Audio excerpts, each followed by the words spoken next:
Mon Dieu, mon Père, nous ne voulons pas nous rassembler de plus, Seigneur. Mais nous voulons, Seigneur, que quelque chose se produise. Seigneur, mon Dieu, mon Père, qu'il y ait une parole. Seigneur, mon Dieu, mon Père, Seigneur, Dieu Père, pour chacun de nous ce matin dans ce lieu, Seigneur. Nous voulons que tu parles à nos esprits, tu parles à nos âmes, tu parles à nos cœurs. Tu ne nous as pas appelés, Seigneur, pour tourner en rond. Tu ne nous as pas appelés pour vivre un christianisme qui n'a pas de valeur, Seigneur, creux, Seigneur, vide de sens, Seigneur Dieu Père. Mon Dieu, mon Père, Seigneur Dieu Père, tu as un projet, un plan, une vision. Seigneur, mon Dieu, mon Père, c'est pourquoi ce matin, nous te demandons, Seigneur, de venir au milieu de nous ce matin, Seigneur, et nous visite chacun de nous ici présents. Seigneur, mon Dieu, mon Père, que la puissance de ton esprit, mon Dieu, mon Père, soit à l'œuvre, Dieu, et que nous sortions de ce lieu, Seigneur, ayant reçu quelque chose de nouveau, étant impacté, Seigneur Dieu Père, par ta parole. Sois béni dans le nom de Jésus-Christ de Nazareth. Nous avons ici prié. Gloire à toi, Seigneur, tu es vivant. Ton règne n'a pas de fin, Seigneur. Merci pour tout ce que tu fais, Seigneur. Shakataya Mashikiriba, Korobo Sindiri Masadaba, Shindula Masikiriba Kalabasi, Yobayandara Mashandara Masikarabasi.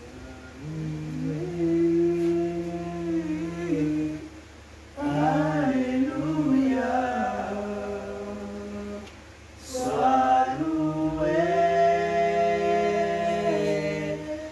Alléluia, tu es glorifié,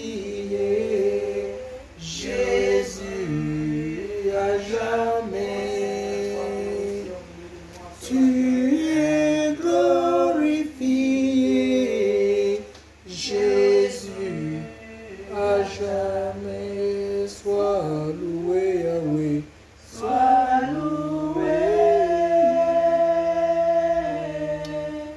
Alléluia, sois loué, Yahweh, sois loué. Alléluia, tu es glorifié,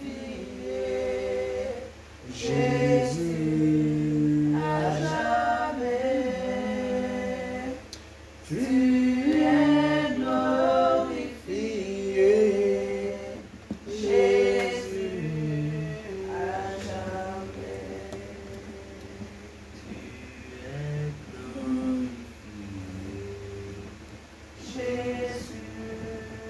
à jamais.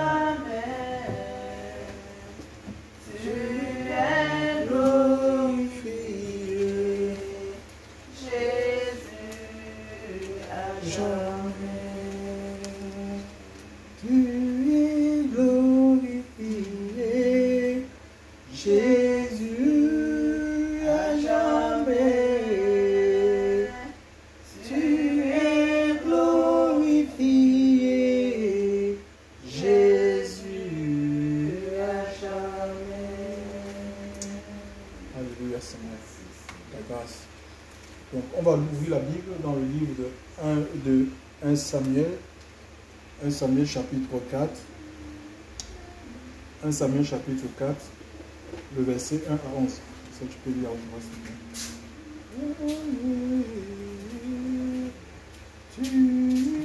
La parole de Samuel s'adressa à tout Israël, car Israël sortit en bataille pour aller à la rencontre des Philistins.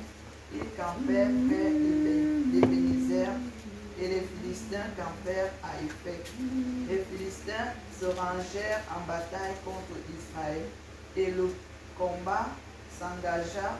Israël fut battu par les Philistins qui en tuèrent environ 4000 hommes sur le champ de bataille.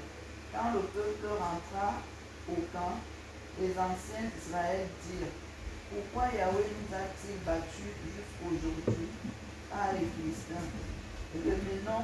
Ramenons de Sion l'arbre de l'alliance de Yahweh, l'arche de l'alliance de Yahweh, et qu'elle vienne au milieu de nous et nous délivre de la main de nos ennemis.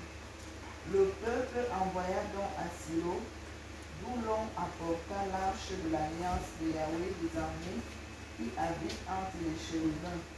Les deux fils d'Élie, Ophni et Phiné, étaient là avec l'arche de l'alliance de Dieu. Et il arriva que comme l'arche de Yahweh entrait dans le camp, tout Israël poussa de grands cris de joie, et la terre en fut ébranlée.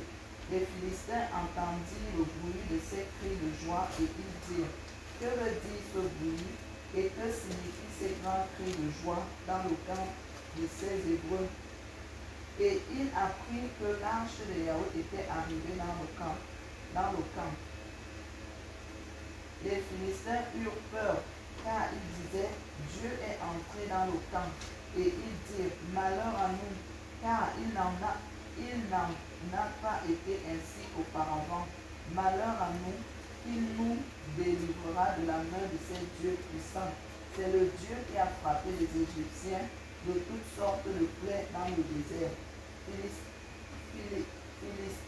Philistins, prenez courage et agissez en homme, de peur que vous ne soyez esclaves des Hébreux, comme ils vous ont été asservis. Agissez en homme et combattez. Les Philistins donc battirent, et Israël fut battu.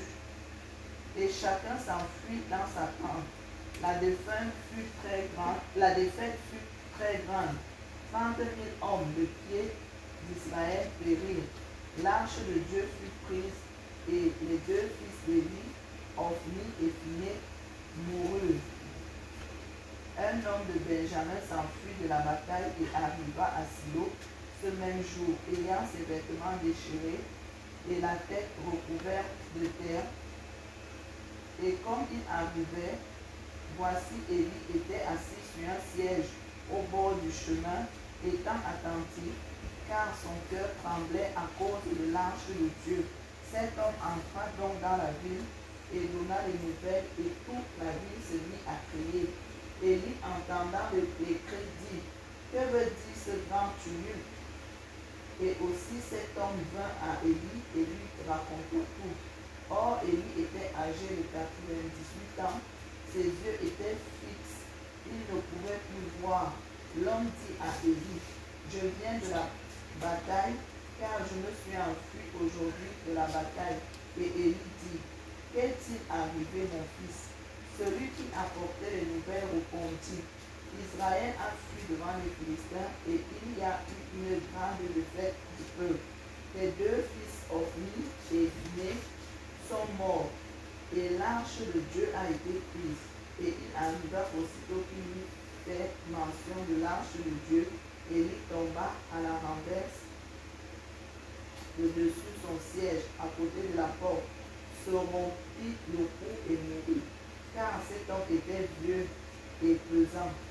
Il avait été juge en Israël pendant 40 ans.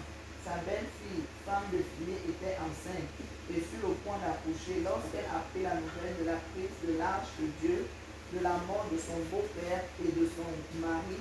Elle se coucha et enfanta, car les douleurs la surprirent. Comme elle mourait, celle qui l'assistait lui dit: ne crains pas, car tu as enfanté un fils. Mais elle ne répondit rien et n'en tint pas compte.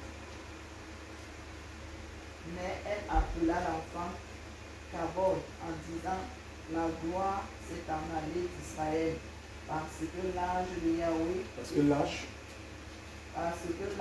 Yahweh était prise à cause de son beau-père et de son mari. Elle dit donc: la gloire s'en est allée d'Israël, car l'arche de Dieu est prise. Ouais, c'est bon, donc on peut arrêter là. C'est vrai que tu as ajouté la lecture, mais c'est pas grave. Ici, c'est une histoire qui s'est produite au milieu du peuple, le peuple juif, Israël. D'accord? Israël, c'est le nom, c'est le second nom donné à Jacob par Dieu lorsqu'il avait combattu contre l'ange de l'Éternel à Pénuel. Donc il a été victorieux et on lui a donné ce nom. Et ce nom signifie Israël, ça veut dire Dieu prévaut ou Dieu règne. Et nous voyons dans les évangiles Israël, donc c'est le type, c'est aussi un type, l'Église est le type d'Israël, d'accord? Et on voit une similitude. Dans Matthieu chapitre 16 au verset, à partir du verset 18 par là, Jésus va dire à Pierre que oui, tu es Pierre, et sur cette pierre je bâtirai mon église. Les portes du séjour des morts n'auront pas la prééminence en fait. Donc ça veut dire celui qui a la prééminence. Israël, ça veut dire celui qui a la prééminence en fait. D'accord? C'est le vainqueur. Mais on voit ici, hein, les portes du séjour des morts ne prévaudront pas contre elle. Vous voyez, en fait, donc l'Église en fait est dans une position de règne en fait, même position que Israël. Et nous voyons que même si nous avons une position où nous nous contentons des paroles qui sont dites, des paroles de Dieu, des promesses de Dieu, sans aligner notre vie à ses commandements, on peut subir des défaites, même si on s'appelle victorieux, vainqueur, même si on est Église, d'accord? L'Église peut vivre des défaites. On voit ici une double défaite. Israël qui veut dire Dieu est victorieux, Dieu est vainqueur, Dieu règne. Il est doublement battu. Pourquoi? Mais parce qu'il y a quelque chose. Peut-être il y a quelque chose qui s'est passé dans la vie de ce peuple. Il y a peut-être des paramètres que le peuple n'a pas pris en considération. Chers frères et sœurs dans le Seigneur. On voit ici, le combat est engagé contre les Philistins et nous sommes en guerre. En tant qu'Église, nous sommes en guerre. On n'est pas en guerre contre des institutions, on n'est pas en guerre contre des hommes. La Bible nous dit que nous n'avons pas à lutter contre la chair et le sang. Alléluia. On n'est pas en guerre contre les gouvernements. On n'est pas en guerre contre les lois que les hommes peuvent mettre en place. D'accord? Mais on est en guerre contre les puissances spirituelles. Alléluia. Les puissances spirituelles, on est en guerre contre Satan. C'est l'ennemi de nos âmes. C'est lui qui travaille, qui rôde pour nous dévorer, pour nous sortir de la volonté de Dieu, du plan de Dieu. On est en guerre contre le péché en fait. D'accord? Notre premier ennemi, c'est le péché. Parce que c'est quoi? C'est le péché qui nous prive de la présence de Dieu. D'accord? Le péché nous empêche de rentrer dans le plan de Dieu, d'atteindre la gloire du Seigneur. C'est ça, la guerre, c'est contre tout ce qui peut nuire à notre relation avec le Seigneur. Alléluia. Ce n'est pas contre les hommes en fait. Ce n'est même pas contre Satan. Satan a été vaincu. Donc il y a tout ça, parce que Satan, lui, qu'est-ce qu'il fait? Le diable, pour nous atteindre, il faut que nous soyons dans une situation de péché. On va voir dans des faits, il ne peut pas venir comme ça en fait. C'est le péché qui nous met dans une situation de défaite. Nous avons ce peuple, alors, ils sont en guerre contre les Philistins, le combat est engagé, et là, on voit la première fois, ils sont battus. Et ils vont se poser, ils vont rentrer, ils vont se poser des vraies questions, et c'est tout à fait normal. Comme une remise en question, on fait des mains. Qu'est-ce qui a fait que Dieu ne nous accorde pas la victoire sur nos ennemis? Voyez un peu.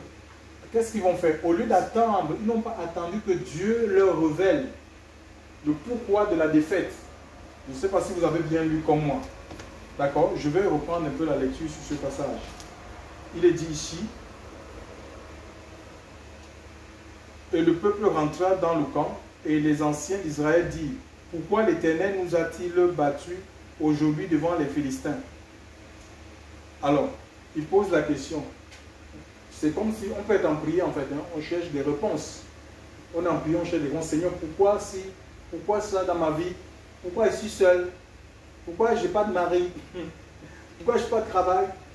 Hein? Pourquoi je n'arrive pas à me marier? Voyez un peu. Alors, au lieu d'attendre que Dieu nous parle, qu'il nous dise peut-être que non, ma fille, tu n'es pas encore prête. D'accord? Tu n'es pas apte. Pour ça, attends, non, mais qu'est-ce qu'ils ont fait? Ben, ils se sont empressés d'aller à Silo. Parce que Silo, c'était là, il y avait l'âge de l'arbre. C'était un endroit où Dieu, le premier endroit où Dieu avait décidé de faire résider son nom. Ils sont allés chercher l'âge, en fait, sans entendre Dieu. Dieu ne leur a pas demandé d'aller chercher l'âge. Tu vois, c'est de leur propre gré, c'est de leur propre intelligence. C'est-à-dire qu'ils cherchent des solutions et nous, les êtres, on est comme ça, en fait. On cherche des solutions par nous-mêmes. pour parvenir à la victoire. Ils sont allés par eux-mêmes. Ils n'ont pas, c'est pas Dieu qui leur a dit allez chercher là. Ouais, écoutez ce que la lecture dit. Ils disent pourquoi l'Éternel nous a-t-il battus aujourd'hui devant les Philistins? Allez, prenons à nous de Silo l'arche de l'alliance de l'Éternel et qu'elle vienne au milieu de nous et nous sauve de la main de nos ennemis. Et le peuple envoya à Silo et on emporta l'arche de l'alliance. Donc, ils sont allés comme ça, donc de leur propre gré. Ils sont allés chez eux, on dit que non, c'est lâche. Chez moi, c'est lâche. C'est parce qu'il n'y a pas lâche au milieu de nous. Bon, alors, dans lâche, il est dit, dans le livre de 1 roi 8, verset 9. Quelqu'un peut dire 1 roi 8, verset 9 à haute voix, s'il vous plaît. 1 roi 8, verset 9, ce qui était dans l'arche. Il n'y avait rien dans l'arche, excepté les deux tablettes de pierre que Moshe y déposa. Il y avait quoi? Qu'est-ce qu'il dit? Il n'y avait rien dans l'arche, oui, excepté les deux tablettes de pierre que Moshe y déposa en Horeb. Oui. Lorsque Yahweh traita alliance avec les fils d'Israël à leur sortie de la terre d'Égypte. Ok, donc on voit ici que dans l'arche, en fait, là c'était une forme de caisse, en fait.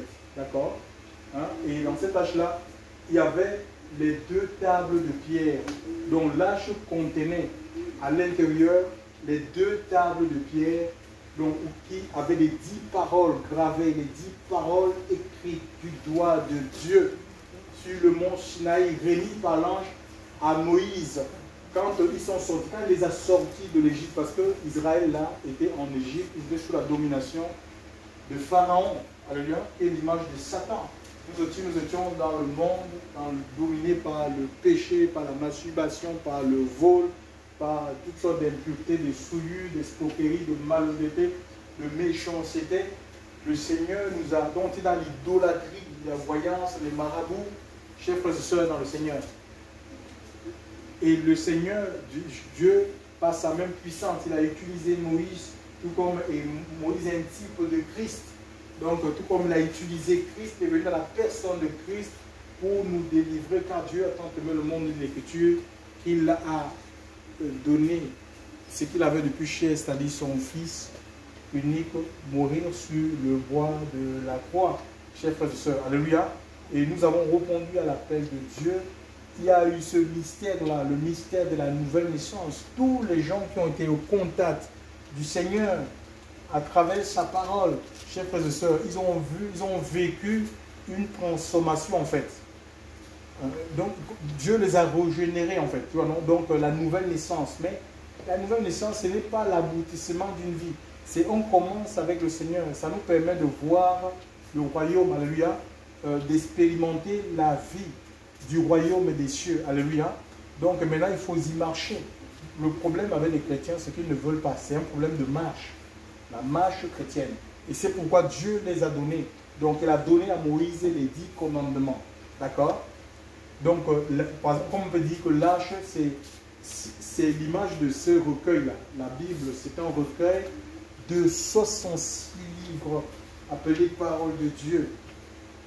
Donc, mais on ne peut pas se contenter du recueil. Imagine un peu qu'il y a des gens qui ont ce recueil-là, mais ils ne prennent pas, ils lisent tout. Ils lisent la pornographie, ils lisent toutes sortes de livres. Mais jamais le contenu, ce qui est à l'intérieur du recueil. Ils n'ont pas du temps pour la méditation de la parole de Dieu, pour lire les Écritures. Hein? Et la parole de Dieu, c'est quoi? L'islamiste a dit que c'est une lampe à mes pieds, une lumière sur mon sentier. Donc ça éclaire la parole de Dieu pour nous éclairer. Une lampe à nos pieds, c'est pourquoi notre pied ne trébuche pas.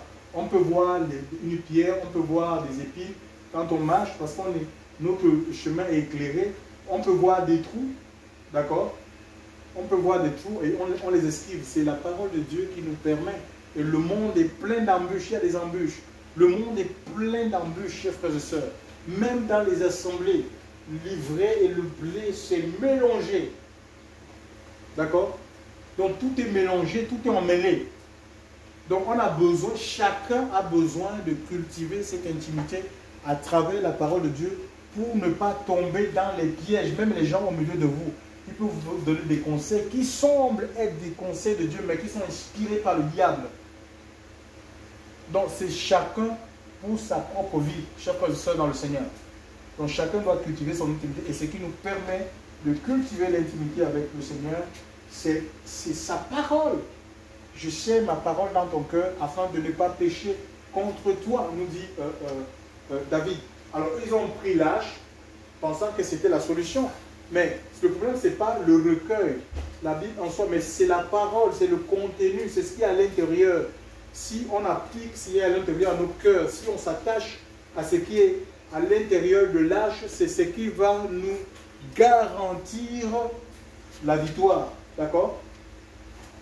Donc, la victoire ne vient pas, chers frères et sœurs, on appelle ça comment? Des symboles. Il y a des gens qui sont attachés à des symboles. Ils sont attachés à des jours. Le Shabbat, j'ai vu des frères comme ça qui prient avec nous directement. Ils sont penchés sur le Shabbat. Ils ont dit maintenant ils sont au Shabbat, donc les bougies. Le samedi, ils allument les bougies, mais ils sont remplis de colère. La colère dans la vie de ces frères, même des frères qui ont essayé de les rapprocher. Mais ces frères, ils étaient obligés, ils étaient répulsifs en fait. Les personnes étaient obligées de les fuir. À cause le Shabbat ne peut pas délivrer de l'irritation, de la colère. Ils avaient l'irritation, ils avaient la colère, chers frères et sœurs. Ça, c'est l'œuvre de la croix. C'est de la croix. Donc, il y a déjà, ils retournent au symbole, à l'ombre, hein, que personne ne vous juge au sujet du manger, du boire, d'une fête. Ils retournent à des fêtes. C'était une ombre. L'ombre, ce n'est pas la réalité. On fuit la réalité parce que la réalité nous amène à mourir à nous-mêmes. On ne veut pas, comme on aime la chair, eh ben, on fuit cette réalité-là en fait. La réalité nous amène à disparaître. C'est-à-dire Christ, comme on dit à Christ, on va disparaître en lui, chers frères et sœurs. On est transformé. Le Seigneur va nous transformer à la même image. Comme le Seigneur, l'Esprit nous dit l'Écriture. Hein, il y a des gens qui se contentent comme ça. Hein, ils veulent, ils veulent aller dans les montagnes, on appelle ça comment? Les pèlerinages. Le pèlerinage, il y a un endroit là-bas, oui, le mont Sinaï, Dieu s'est révélé à Moïse là-bas, c'est le mont Moïse. Les gens ils vont là-bas, ce n'est pas là-bas que tu vas rencontrer. Seigneur, il dit, l'heure vient, elle est venue, que ce ne sera ni sur un temple. Oh, il faut qu'on soit dans une grande église. Mais regardez le Vatican. C'est une habitation de démons, chers frères et sœurs. Ce n'est pas un problème de grande église, de grand ministère. Chers frères et sœurs, c'est ta relation, c'est ton rapport avec la parole de Dieu qui va déterminer qui tu es, chers frères et sœurs. C'est ton rapport, c'est le rapport que tu as avec la parole du Seigneur qui va t'amener à vivre, chers frères et sœurs, à expérimenter les promesses de Dieu. Ce n'est pas un autre homme. Hein. Vous pouvez être à côté d'un homme, l'homme le plus loin du monde. Ce n'est pas lui qui va vous changer. Il y a des gens qui ont été à côté de Moïse, comme les Datans, les Abiram, les Corées. Ils sont morts, la terre les a avalés parce qu'ils étaient rebelles. Ils s'opposaient à la parole de Dieu, ils s'opposaient à la direction de l'Esprit. Chers frères et sœurs, il y a des gens qui étaient à côté de Jésus. C'est le plus grand orateur. Jamais homme n'a parlé comme le Seigneur. Mais Judas, il a fini pendu. Ce n'est pas un problème d'être à côté de l'homme le plus loin ou l'église la plus puissante. Chers frères et sœurs dans le Seigneur. Donc c'est la relation que nous devons construire avec le Seigneur qui va nous garantir. Parce qu'on peut être appelé Israël. C'est-à-dire Dieu prévaut, Dieu règne. Et vivre dans la défaite, être dominé. L'homme est esclave de ce qui triomphe dans sa vie. Qu'est-ce qui domine dans ta vie? Qu'est-ce qui te domine, chers frères et sœurs? L'homme est esclave de ce qui triomphe dans sa vie. Donc on peut être appelé Israël, être dominé, doublement dominé, comme là on le voit. Donc c'est pas, notre assemblée sera appelée assemblée du Saint-Esprit. On peut être appelé assemblée du Saint-Esprit. Il n'y a pas l'Esprit de Dieu au milieu de nous. Assemblée de la gloire de Dieu, il n'y a rien du tout. C'est le monde. Chers frères et sœurs dans le Seigneur. Donc ici on voit ici la défaite vient. Ils ne sont pas remis en cause. On parle de Ophni et Phiné. Qui est Ophni et Phiné? Ophni et Phiné, c'était le fils d'un sacrificateur. Mort dans le combat. Pourquoi? Ben, parce qu'il y avait le péché Le péché, surtout, c'était les sacrificateurs. Le péché au sein de la communauté. Donc, quand il y a le péché, Dieu ne peut pas, il n'écoute pas les pécheurs, nous dit l'Écriture. Que le péché qui est conscient. On fait des choses, ça veut dire on sait que Dieu n'aime pas, mais on s'obstine. L'obstination, l'Écriture dit que c'est comme une forme de, c'est comme de la divination en fait. Quand quelqu'un a l'obstination, il n'est pas différent d'un devin.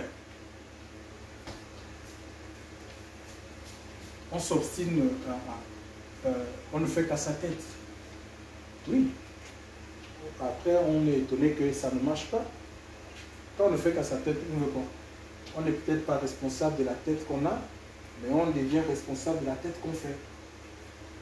Quand tu fais la tête avec Dieu, mais sache qu'il y a des conséquences. Et il faut les assumer. Donc ici, c'est la part obstine est finie. C'était des gens qui... on va lire ça. 1 Samuel. Lisez 1 Samuel 2 à partir... 1 Samuel 2. On a lu 1 Samuel 4 tout à l'heure. Hein? Oui, 1 Samuel 2. 1 Samuel 2 à partir du verset 12. Qu'est-ce que ça nous dit?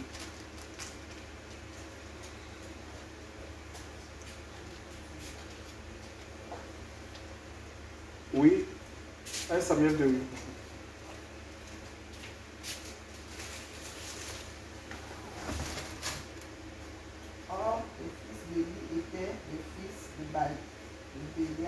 Oui, Bélial, ça veut dire infidèle. C'était des infidèles en fait.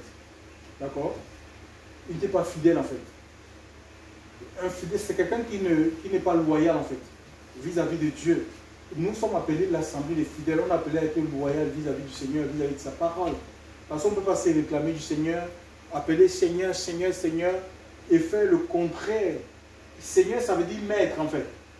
C'est ton maître, ça veut dire que tu es sa propriété en fait. On est des esclaves du Seigneur en fait. On est ses esclaves et un esclave est soumis à la volonté de son maître. Tu vois? C'est la volonté du maître qui prévaut dans la vie de l'esclave. C'est comme ça en fait. Donc c'est la volonté de Dieu qui doit prévaloir. On peut avoir des projets, c'est le projet de Dieu qui doit prévaloir sur notre projet. D'accord? On peut avoir des désirs, c'est le désir de Dieu qui doit prévaloir sur nos désirs. C'est comme ça. Parce qu'il est Seigneur. Oui, François, vas-y. Et ils ne connaissaient pas Yahweh. On dit qu'ils ne connaissaient pas, et pourtant c'était des rabbins, ils enseignaient.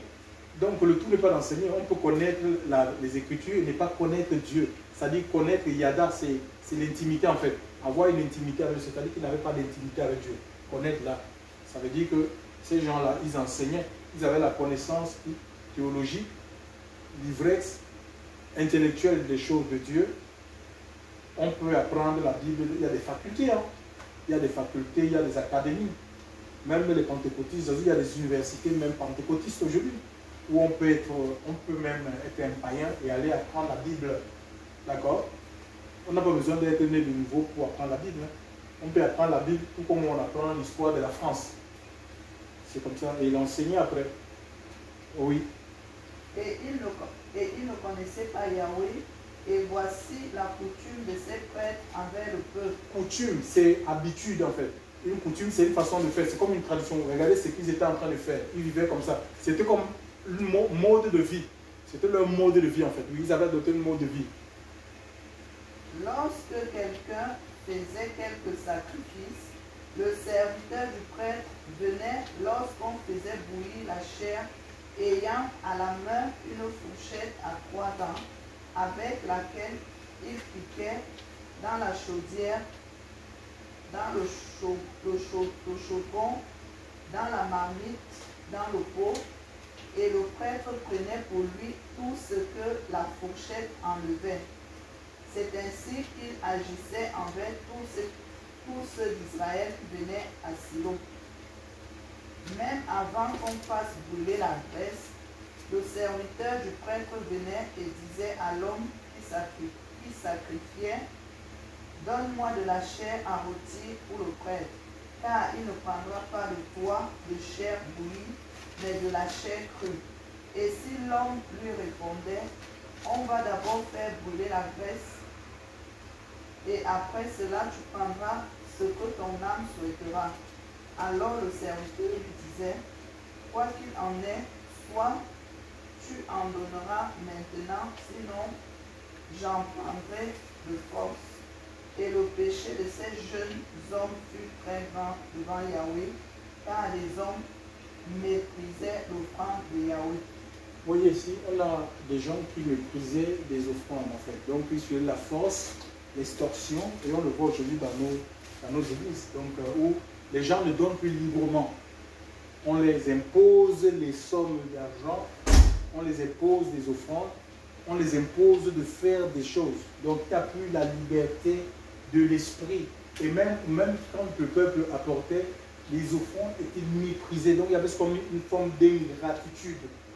Et puis il y a l'ingratitude qui était installée au sein de ce peuple, ces serviteurs notamment. D'accord?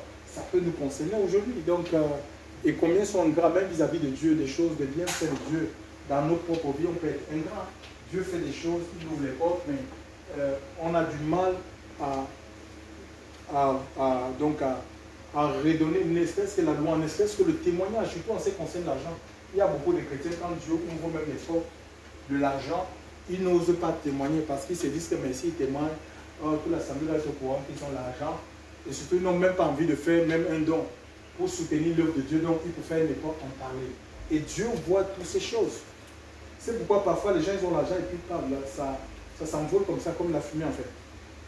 Tu vois un peu? Et on investit, c'est comme si c'était dans un sac percé. Le Seigneur, il voit tout ça en fait.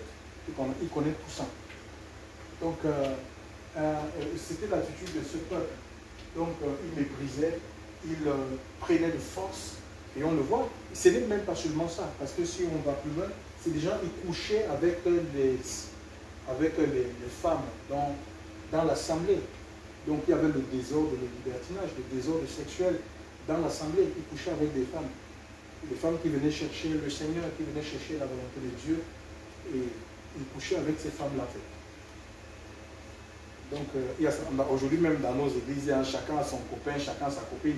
Les gens, ils couchent, ils ne sont même pas mariés. Et regardez un peu ce qui se passait. Ofni et Phinehas, ils sont morts. On peut mourir. Dieu peut nous frapper parce que Dieu avertit. Il peut nous frapper. Le Seigneur avait averti il avait averti ces jeunes-là. Donc le peuple s'était plaint auprès de leur père. Et le père, il a seulement dit, oui, j'entends ce que vous faites. Au lieu de les excommunier, il fallait qu'ils arrêtent la prêtrise en fait. Il fallait qu'il les licencie en fait, qu'il ne continue parce qu'il n'était pas habilité à le faire. En tant que représentant de Dieu, tu ne peux pas enseigner un temps la sainteté aux gens et en même temps entraîner les mêmes personnes que tu enseignes la sainteté dans la souillure, dans les péchés sexuels, chers frères et sœurs dans le Seigneur. Donc il fallait qu'ils arrêtent le sacerdoce, il fallait qu'ils les excommunient. Il ne l'a pas fait et ça a coûté aussi sa vie. Vous avez entendu que quand il a appris que ses enfants sont morts à cause de mal, il est tombé à la renverse, il est mort, chers frères et sœurs dans le Seigneur. Donc, et c'est pareil, aujourd'hui, comme nous on veut les âmes, hein, les églises elles sont mortes spirituellement. Il n'y a pas la présence de Dieu, il n'y a pas la vie de l'esprit, il n'y a plus la vie de sainteté parce que les gens ils veulent des grandes églises. Et pour cela, ils sont obligés de faire des concessions, ils font des compromis. On accepte tout. Parce qu'il faut qu'on soit nombreux pour montrer aux yeux du monde que ben, Dieu est avec nous. Ce n'est pas vrai. Chers frères et sœurs, Dieu fonctionne avec le reste. Et il faut vraiment agir en fait. Hein. Il faut vraiment prendre ces décisions qui sont difficiles. Surtout si Dieu te met dans une position d'autorité. Ben, il ne faut pas que tu tolères le mal en fait. Hein. Il ne faut pas que tu sais qu'il y a des personnes qui vivent dans les péchés. Tu vas leur donner des responsabilités. Ça va affecter ton ministère en fait. Ça va t'affaiblir, mon ami. Tu vas entraîner les démons. Les démons vont rentrer dans l'assemblée, en fait. Donc, c'est difficile. Quitte à ce que tu te retrouves seul. Mais tu n'es pas seul, tu auras la présence de Dieu. Présence de Dieu renouvelée. Le Seigneur veut des gens fermes, des gens déterminés, chers frères et sœurs dans le Seigneur. Ce n'est pas les foules, d'accord? Ce n'est pas les foules, ce n'est pas la quantité, c'est la qualité. Et tu peux perdre même le fil de la révélation parce que tu laisses des choses, tu vois des choses et tu ne prends pas la décision qui s'impose. Donc, et ça a coûté la vie. Les Élie, ces prophètes-là, ils sont morts. Hein. les deux fils d'Ophni et Phiné, ils ont perdu leur vie. Donc, écoutez ce que Jean 15 dit. Jean chapitre 15, on peut lire Jean chapitre 15, le verset 23 à 24. Jean chapitre 15, verset 23 à 24.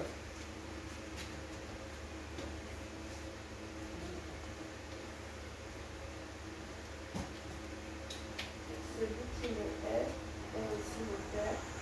Si je ne veux passer parmi eux les œuvres de Dieu, si je veux passer parmi eux les œuvres de Dieu, aucun parfum d'autre la tête, ils n'auraient point de péché, et maintenant ils les ont vus et ils les ont haïs. Et moi. C'est quoi? C'est Jean 15, 23? C'est quoi? C'est Jean 15. Jean 15.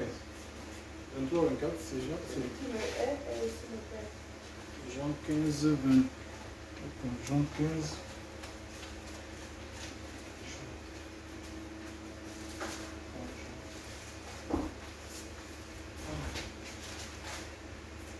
Oui, c'est Jean 14, comme moi. Jean 14. Oui, Jean 14. C'est Jean 14. Jean 14, 23, 24.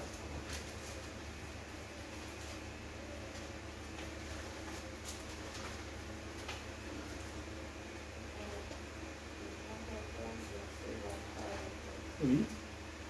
Jésus lui répondit, si quelqu'un m'aime, il gardera ma parole, et mon Père l'aimera, et nous viendrons à lui, et nous ferons notre demeure chez lui. Celui qui ne m'aime pas, ne garde point mes paroles, et la parole que vous entendez n'est pas de moi. Voilà, on voit ici, le Seigneur dit que celui qui l'aime, donc l'amour, quand on aime, on va garder, on ne va pas faire du mal à l'autre, d'accord? On va protéger. Donc on va garder sa parole automatiquement. Parce qu'on ne veut pas offenser le Seigneur. Alléluia. Et il dit que le Père et lui viendront faire sa demeure. C'est dans ta maison. Ce n'est pas dans un bâtiment religieux. D'accord? Tu vas devenir le temple de Dieu. La maison de Dieu. Une habitation de Dieu en esprit. Dieu lui-même viendra vivre chez toi. Dieu qui veut dire Israël, qui veut dire Dieu règne. Dieu que Dieu va établir son règne dans ta vie pour que ni le monde, ni les hommes, ni les sorciers, ni les démons, rien ne doit, ne puisse avoir la suprématie sur ta personne, sur l'œuvre qui t'a confiée. C'est comme ça en fait. Dieu prévaut. Il est dit dans 1 Jean 4, verset 4, petit enfant, vous les avez vaincus, car celui qui est en vous, c'est le Saint-Esprit, c'est Dieu qui est en vous, est plus fort, plus grand que celui qui est dans le monde. Donc on a besoin que Dieu soit en nous, alléluia, que Dieu soit avec nous, Emmanuel, que Dieu soit à nos côtés, alléluia, pour vivre dans la victoire, pour nous maintenir dans la victoire, chers frères et sœurs, dans le Seigneur. Ça ne peut être autrement. C'est-à-dire qu'il faut aimer le Seigneur, il faut aimer sa parole. Et aimer la parole de Dieu, c'est garder cette parole dans son cœur pour ne pas pécher contre lui. Nous allons chacun connaître maintenant pour sa vie, que chacun fasse un examen de conscience. Le Seigneur ne nous appelle pas à mener une vie de routine, chers frères et sœurs, ou des rites. Les rites religieux, on vient, bon voilà, une formalité, on va faire, allez, on va faire notre petit temps là, et puis voilà, c'est fini. Et puis on retourne à nos vomis. Non, chers frères et sœurs, c'est une vie de consécration. C'est-à-dire, je suis consacré à Dieu, je lui appartiens. Même quand je suis dans la rue, j'appartiens à Dieu, d'accord?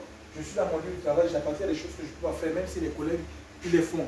Ils finissent avant l'heure, ils commencent après l'heure. Je ne fonctionne pas comme eux. Je vais commencer à l'heure, je vais finir à l'heure. Où ils se font des pauses piquées tous les 5 minutes pour fuir leurs responsabilités.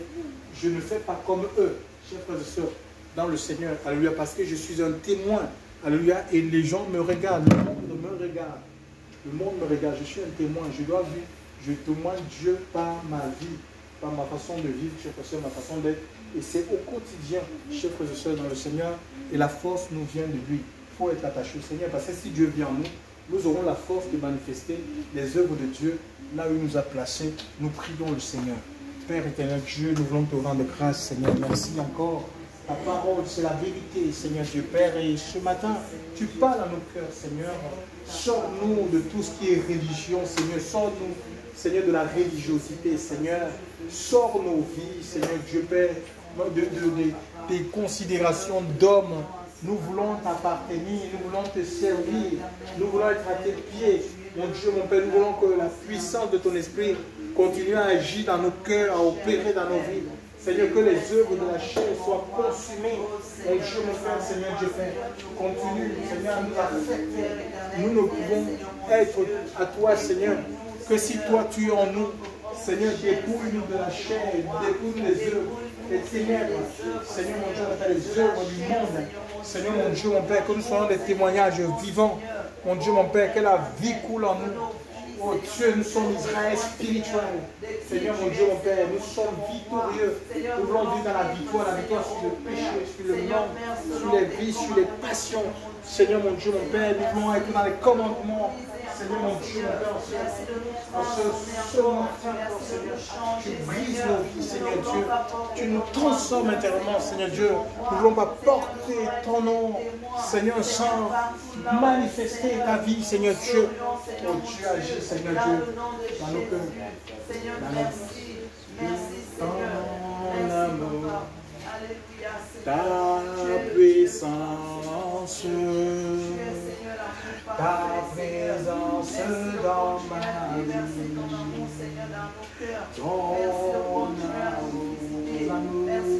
ta puissance, ta présence dans ma vie. Je veux t'adorer de tout mon cœur et je veux t'adorer de toute mon âme et je veux t'adorer de toute ma force car tu es mon Dieu, tu es mon Dieu, tu es mon Dieu. Tu es mon Dieu, tu es mon Dieu, tu es mon Dieu. Ton amour, ta puissance, ta présence. Oh Seigneur, déverse ta présence ce matin dans ce lieu. Oh Seigneur, déverse ton amour dans nos cœurs par le Saint-Esprit. Ta puissance, ta présence dans ma vie. Je veux t'adorer de tout mon cœur. Je veux t'adorer, Yahweh, toute mon âme. Je veux t'adorer de toute ma force, car tu es mon Dieu.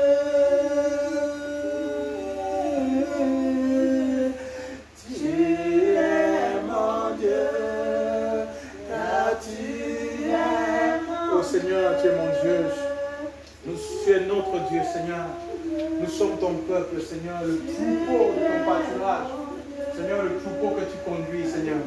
Tu es ma force, tu es ma force, tu es ma force. Tu es ma force, tu es ma force.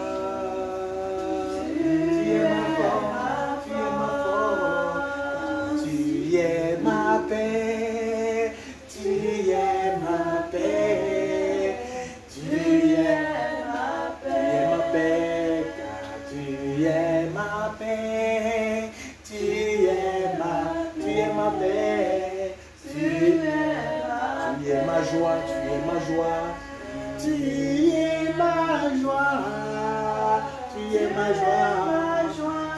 joie. La joie du Seigneur est ma force. Tu es ma joie,